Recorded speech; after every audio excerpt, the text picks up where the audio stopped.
노벨 경제학상을 받은 존 내시를 그린 영화 뷰티풀 마인드를 아시나요? 이 장면은 당시 정설로 믿었던 아담 스미스의 이론을 깨는 순간입니다. Block each other. Not a single one of us is going to get her. So then we go for her friends. But they will all give us the cold shoulder because nobody likes to be second choice. Well, what if no one goes for the blonde? We don't get in each other's way. And we don't insult the other girls. That's the only way we win. 최선의 결과를 만들기 위해서는 경쟁보다 상생을 추구해야 한다는 내용이죠. 이 균형 이론은 경제학에 큰 영향을 미쳤습니다. 이런 위대한 이론이 연구실이 아닌 포커게임장에서 나왔다는 게 신기합니다. 천재라면 그럴 수 있겠다고요? 다른 사례를 보시죠. 한 남자가 아침 식사를 먹으면서 우연히 성냥갑을 봅니다. 별것 없는 평범한 성냥갑이죠. 그런데 성냥갑을 곰곰이 보던 주인공은 이내 멋진 시를 써냅니다. 한번 감상해 보실까요? So sober and furious and stubbornly ready to burst into flame. Lighting, perhaps, the cigarette of the woman you love for the first time, and it was never really the same after that. 멋지지 않나요? 안도현 시인의 너에게 묻는다의 연탄이 생각납니다. 그런데 놀라운 점은 이 주인공의 직업은 버스 기사라는 것입니다. 매일매일 똑같은 길을 운전하는 일을 반복하는 직업이죠. 이 두 영상에는 공통점이 있습니다. 바로 창의성입니다.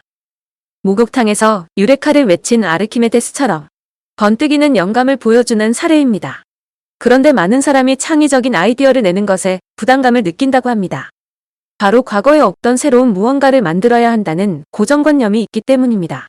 보통 사람들한테 창의성은 특별한 소수자한테 있는 것으로 생각합니다. 혹은 자신은 창의적인 사람이 아니라고 생각하기도 하죠. 하지만 창의성은 본래 누구한테나 있는 것입니다. 누구나 존 내시처럼 멋진 발견을 할 수 있습니다.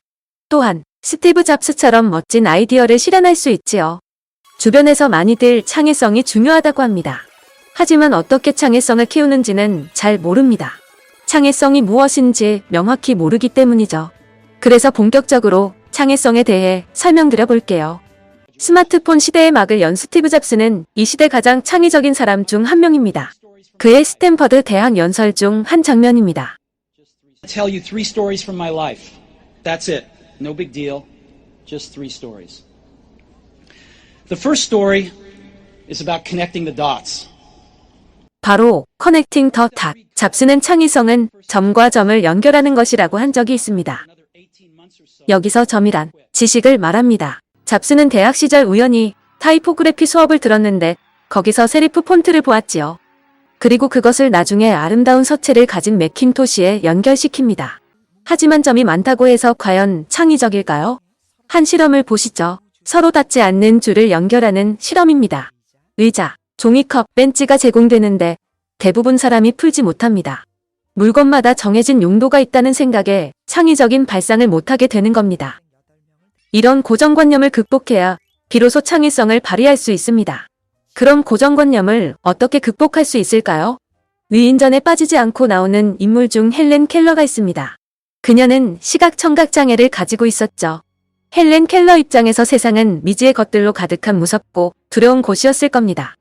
하지만 설리번 선생님의 도움으로 자신이 아는 것과 모르는 것의 유사점을 찾아가며 세상을 이해해 나갔죠. 이런 노력 덕분에 훌륭한 작가가 될 수 있었습니다. 이것을 유추라고 합니다. 바로 창의성의 비밀이기도 하죠. 자신이 모르는 것을 아는 것과 연결하여 공통점을 찾는 능력입니다. 이것이 바로 스티브 잡스가 말한 연결입니다. 하나를 보면 열을 안다라는 말은 바로 이런 유추를 두고 하는 말입니다. 유추하는 능력이 높으면 학습 능력도 좋아지고 더 많은 것을 볼 수 있기 때문입니다. 그래서 유추가 창의성의 핵심이라고 하는 것입니다. 이런 유추를 키우기 위해서는 바로 관찰이 중요합니다.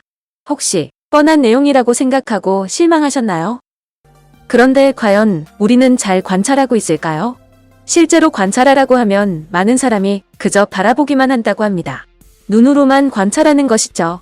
하지만 진정한 관찰은 오감을 통해서 이루어집니다.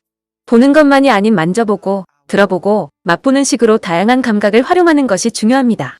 어느 젊은 시인이 라이너 마리아 릴케한테 어떻게 하면 위대한 시인이 될 수 있는지 묻는 편지를 보냈습니다. 릴케는 답변으로 젊은 시인에게 보내는 편지를 썼는데요. 그중 이런 내용이 있습니다.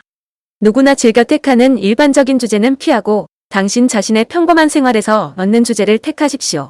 창조하는 자에게는 가난이 없으며 그냥 지나쳐버려도 좋을 하찮은 장소란 없기 때문입니다. 처음 영상에서 나온 시를 쓰는 버스 기사 패터슨이 생각나지 않나요?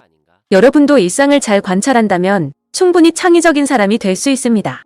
요즘 창의력에 대한 강의가 점점 인기를 끌고 있습니다. 하지만 창의력은 단순히 배운다고 느는 것이 아니죠. 그래서 이화성 교수의 신간, 지금 생각하는 생각인문학을 추천해드립니다. 저자 이화성 교수의 창의력 수업은 성균관대에서 10년 넘게 인기 강의로 꼽히고 있습니다. 또한 대기업에서 창의력 강의 러브콜을 받을 만큼 유명 강사이기도 합니다. 저자는 창의력을 관찰, 모방, 몰입, 실행, 함께라는 5가지 주제로 소개해드립니다. 첫 번째, 관찰에서는 현실을 보는 눈에 관해 설명합니다. 창의적인 아이디어가 필요할 때 대부분은 책상에 앉아 무작정 영감이 떠오르기를 기다리지요. 하지만 그런 기다림보다는 자료 수집이 우선입니다. 1장에서는 좋은 자료는 무엇이며 어떻게 활용할 수 있는지를 알려드립니다. 두 번째, 모방입니다.